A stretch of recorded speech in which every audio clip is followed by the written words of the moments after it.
Today I'm going to show you how one idea can be turned into several different cocktail ingredients. This technique can completely change how you prepare seasonal ingredients throughout the year. A simple stroll through the forest inspired me to create a spruce tip infusion.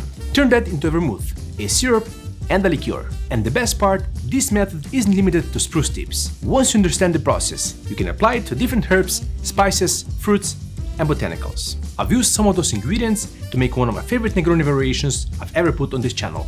I can't wait to show you the recipe. It's cocktail time. A few weeks ago, I went into the forest at my mom's place to forage for spruce tips. I think spruce tips are one of the biggest gifts from the forest because these are so healthy and delicious. Yeah, since we are quite late in the season of spruce tip, I'm gonna put them in the freezer. So probably I'm gonna make something with frozen ones, otherwise I'm gonna be too late to show you what I wanted to show.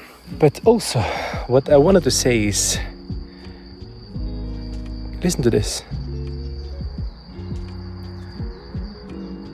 So quiet, right? Just animals and birds. It just shows how beautiful nature is and how peaceful it is to go out in the nature. Yeah, we should be happy to be able to do that. I found forest berries. There's plenty of them there.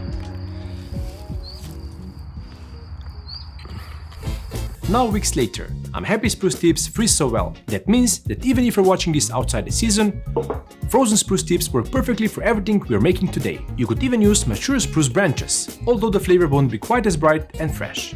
Either way, everything starts with a single infusion. And this is really the core idea behind today's episode. Instead of making each ingredient separately, we're going to create one concentrated spruce tip base, then transform it into several completely different ingredients. And we'll have enough to keep experimenting with those ingredients long after spruce tip season is over.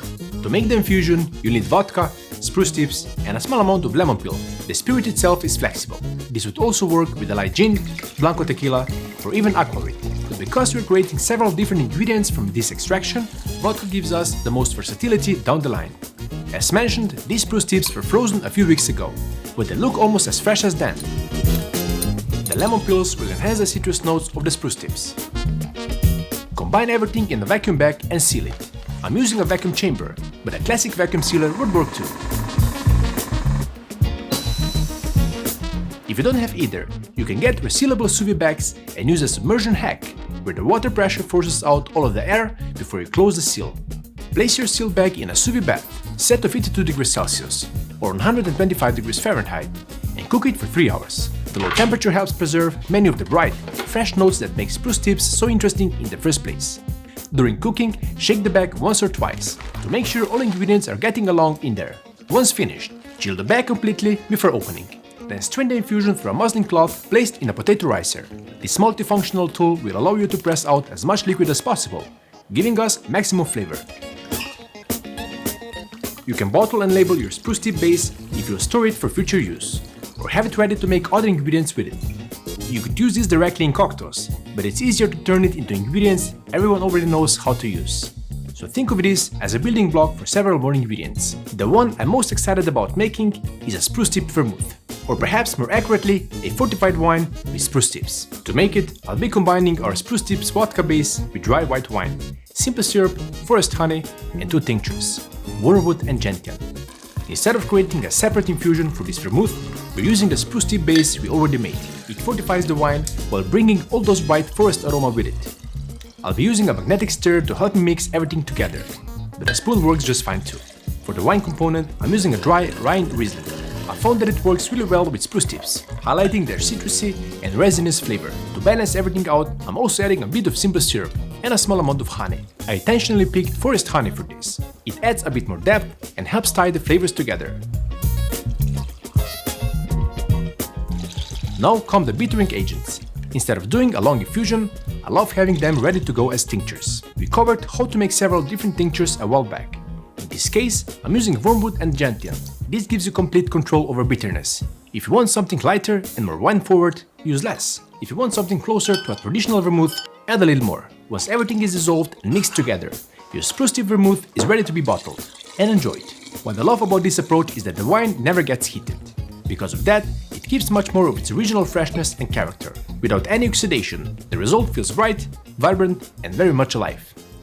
Traditional vermouth is often thought of as a modifier, but honestly, this is something I think everyone would enjoy drinking on its own as well. Store it in the fridge so it's always served chilled. With that said, I look forward to using it for a special Negroni twist. But first, 2 more simple ingredients from our Spruce Tip Infusion. First one is even named that way: Spruce Tip Simple Syrup. We are simply combining simple syrup with some of the Spruce Tip Infusion. Yes, that's it. The infusion is concentrated enough that even a small amount completely transforms the syrup. What you end up with is a syrup that captures the fresh citrus and forest character of spruce tips.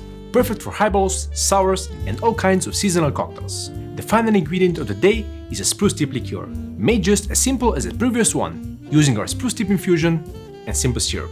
And yes, you could add the right amount of sugar and water while making the original infusion, but then you're stuck with only the liqueur.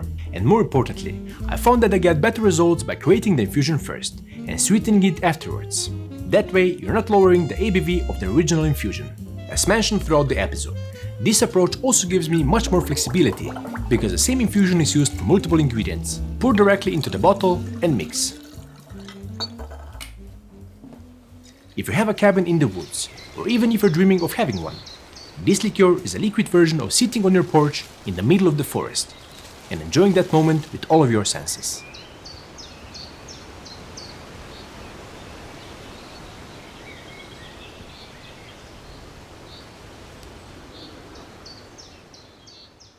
Over time, you may notice a little haze or sediment forming in the bottle. That's completely normal. If you want it clear, simply run it through a coffee filter. Otherwise, leave it as is. And now for the final chapter, the cocktail. The idea that was born in that foraging expedition will now be mixed together to make a Negroni like no other. The Forest Negroni Bianco is a stirred cocktail, so start with a chilled mixing glass. Then add a Mediterranean gin, Spruce Tip Vermouth, and Italicus. Not your typical Negroni build, but the floral and citrus notes of Italicus will have bridged the gap between the gin and the Spruce Tip Vermouth, tying the whole drink together. Don't forget about 2 drops of 20% saline solution to boost all of the flavors. Then add ice and stir until it's properly chilled and diluted. Strain into a chilled glass over a large ice sphere and garnish with a spruce tip. It just feels like this was made to be sipped somewhere deep in a forest. But the Cocktail Time Studio is a great place too. Cheers! Oh, I just love this smell. The smell of spruce tips is one of my favorite smells.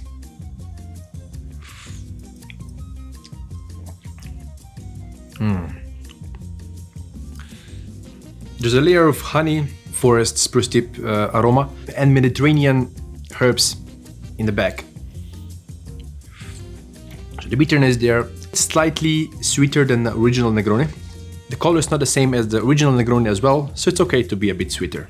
Although I wouldn't say it's more sweet, it's a bit less bitter. But in general, I think this is one of the best Negronis I've made on the channel. So would you say it compares better to the original Negroni or more to the Negroni Bianco? Of course, more to the Negroni Bianco, but all the aspects of a Negroni are there as well. Like I said in the intro, probably one of my favorite Negroni variations I've ever put on this channel, and it all started with a single batch of spruce tips. With that we created 4 components, plus a cocktail. But more importantly, we created a system. Once you understand this approach, you can apply it to almost any seasonal ingredient, and continue using those flavors long after the season itself is over. I've got a lot of exciting ideas for future episodes, so stick around, friends of cocktails. I'll see you soon.